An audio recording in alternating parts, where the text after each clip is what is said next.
This channel does not promote any violent, harmful, or illegal activities. All content provided by this channel is meant for an educational purpose only. Top quality और consistent performance के लिए सिर्फ silver pump नाम याद रखना। সরকারের বড় ঘোষণা জিএসটি নিয়ে এবার আপডেট দিল কেন্দ্র। সংসদে স্পষ্ট জানানো হয়েছে যে 12% জিএসটি স্ল্যাব তুলে দেওয়া হচ্ছে না। এই জিএসটি স্ল্যাবে কোনো পরিবর্তনও করা হচ্ছে না। ফলে দুধ, দই, পনিরের মতন পণ্যের দাম কমছে বা বাড়ছে না। কয়েকদিন আগে শোনা গেছিল কেন্দ্রীয় সরকার জিএসটিতে বড় বদল আনতে চলেছে। 12% জিএসটি স্ল্যাব তুলে দেওয়া হবে। তবে সংসদে কেন্দ্রের তরফে জানানো হয়েছে এখনো পর্যন্ত এমন কোনো সিদ্ধান্ত নেওয়া হয়নি বা প্রস্তাবও আসেনি।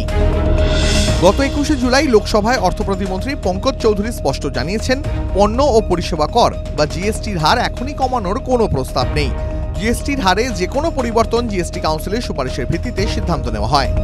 পঙ্কজ চৌধুরী আরও বলেন, 2021-এর 17 সেপ্টেম্বর কাউন্সিলের 45তম বৈঠকে জিএসটির হার স্থির করার বিষয়ে বিবেচনা করার জন্য একটি মন্ত্রিগোষ্ঠী বা জিওএম গঠন করা হয়। তবে সেই জিওএম এখনও জিএসটি স্ল্যাব পরিবর্তন নিয়ে কোনো প্রস্তাব জমা দেয়নি। যেহেতু কোনো প্রস্তাবই আসেনি, তাই সরকারও জিএসটির হার কতটা কমানো যেতে পারে বা কবে কখন এই সিদ্ধান্ত কার্যকর করা হবে সেই সম্পর্কেও এখনও কোনো সিদ্ধান্ত নেওয়া হয়নি। টিভি9 বাংলা ডিজিটাল।